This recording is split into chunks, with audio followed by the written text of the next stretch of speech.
अब वहाँ कोई बर्ड्स का लॉकेट, बनियान, उसको ब्रांडिंग करके अगर करता है तो एक एक चीज बहुत अच्छी बन सकती है।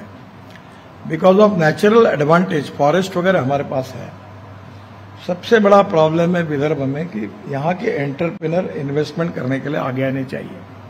राठी जी ने अच्छा रिपोर्ट किया और सब सरकार के भरोसे नहीं होता। मेरा तो मत है कोई भी पार्टी की सरकार हो, सरकार को दूर रखो।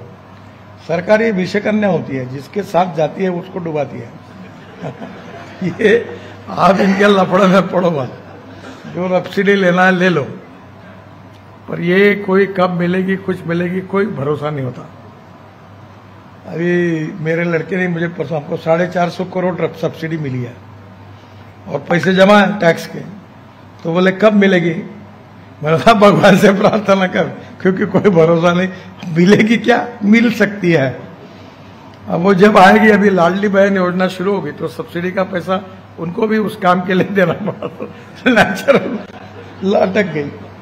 अभी बीच में टेक्सटाइल वालों की इंडस्ट्री बंद पड़ी, उनकी पावर की सब्सिडी नहीं मिली, फिर टेक्सटाइल वाले बंद होने के कगार पर थे। रोज मुझे लोग मिलते हैं कि मैं ऐसी हालत में हूं, कोई एनसीएलटी में जाना है, सब्सिडी नहीं मिली।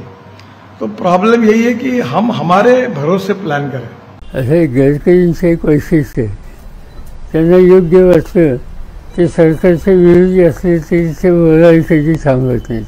आज येत आहेत विचारा तुम्ही त्यांना, आणि त्याच्यामध्ये अशा ज्या योजना आहेत तर त्या योजनेच्या संबंधी त्यांची मतं फरफर आहेत आणि ते सतत म्हणतात। आता खरं सांगायचं म्हणजे एकटे गडकरीच असं बोलतात असं नाही।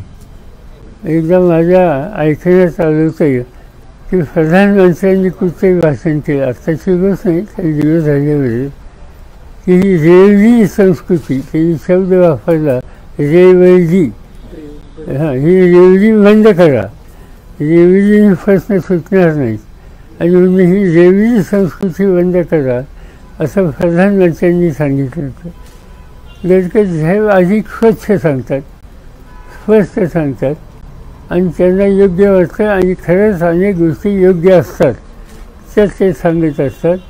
त्याचं कारण त्यांना प्रशासनाच्या संबंधीचा वास्तव दृष्टिकोन घेण्याची त्यांची सवय आहे, आणि ती माझ्या मते योग्य आहे। तुमच्याकडे किंवा माझ्याकडे 500 रुपये किंवा 1500 आले, आपण कुठे ना कुठे खर्च करणारच ना।